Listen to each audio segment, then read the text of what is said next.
ఆ యూనియన్లో వాళ్ళందరికీ ల్యాండ్ ఫోన్లో చేసి ఏదో బాబు వస్తున్నట్టున్నాడే చూసుకోండి అని చెప్పేవాళ్ళు. దాంతో ఒక 6 నెలల తర్వాత ఏడాది తర్వాత చంద్రబాబు వస్తే నాకు బాగా గుర్తు, రైతు బజార్ దగ్గర అనుకుంటా, ఆకస్మిక తనిఖీలకు వస్తున్న చంద్రబాబు గారికి ఘన స్వాగతం అని చెప్పి బోర్డు పెట్టారనమాట. అట్లా ఉంటుంది అనమాట. ఇవాళ రోజున ఆకస్మిక తనిఖీ అంటే ఇప్పుడు ఒక ఊరు వస్తున్నారు బాబు గారు అంటే ఈయన ఒకసారి తనిఖీ చేసి అనుకోండి అందరూ ఎలక్ట్ అయిపోతారు ఆటోమేటిక్గా. ఇంకోటి ఆకస్మిక తనిఖీ ఏం చేస్తారు నాకు తెలియక అడుగుతాను. ఇప్పుడు ఆ రోజుల్లో అయినా కూడా అదొక ప్రచారానికి ఉపయోగపడింది ఆయనకి.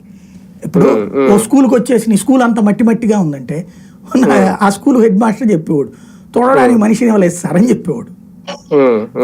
టట్ట మాట్లాడతాను డిఓ ఎడి అని డిఓ అని తిడితే ఏం చేస్తాడు, నువ్వు పొజిషన్ పోస్ట్ ఇవ్వాలి కదా అక్కడ. ఇట్టండి నడుస్తే ఎక్కువ ఎక్కడో ఎందుకు నువ్వు అక్కడ దాకా అక్కర్లేదు. మీ కార్యాలయాలకు వస్తున్నారు ఇప్పుడు తెలుగుదేశం కార్యాలయానికి, జనసేన కార్యాలయానికి.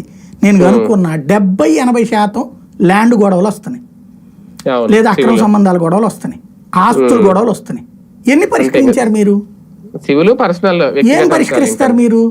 మీరు అది పరిష్కరించకుండా ఇప్పుడు నా దగ్గరకు వచ్చారు, ఆకస్మిక తనిఖీకి వచ్చారు ఒక ఏరియాకి, ఏం చేస్తారు? రోడ్డు బాగాలేదు, ఊడవండి తొడవండి, 2వ రోజు ఉడుతాడు, 3వ రోజు నుంచి మళ్ళీ మావులే.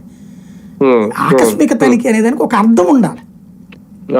ప్రభుత్వ కార్యాలయాలకు వెళ్ళు, 4 రోజులు ప్రభుత్వ ఉద్యోగులందరూ నీకు వ్యతిరేకం అవుతారు. అరే జగన్కి వ్యతిరేకమైంది అంత చేస్తేనే ఏమైంది? ఈ ఆకస్మిక తనిఖీ చేస్తే ప్రభుత్వ ఉద్యోగులు వ్యతిరేకం అవుతారు కాబట్టి చెయ్యరు. బేసిక్ గా ఏదో ఇక పబ్లిక్ లో అదొక దాన్ని ఏమంటారు, ఈ ఇష్యూస్ నుంచి డైవర్ట్ అవ్వాలంటే సంథింగ్ ఏదో హ్యాపెనింగ్ నడుస్తుంది అనేటటువంటిది నడవాలి. రెండోది ప్రతిసారి వెళ్ళిన చోటల్లా జగన్ నాశనం చేసేసాడు నేను బాగు చేస్తున్నా, నాశనం చేసేసాడు నేను బాగు చేస్తున్నా. ఇది మన మైండ్లలో ఇది ఆషామాషి కాదండి. హిట్లర్ అనేటువంటి వాడు ప్రపంచమంతా దరిద్రులు మనమే కరెక్ట్ అని చెప్పినట్టు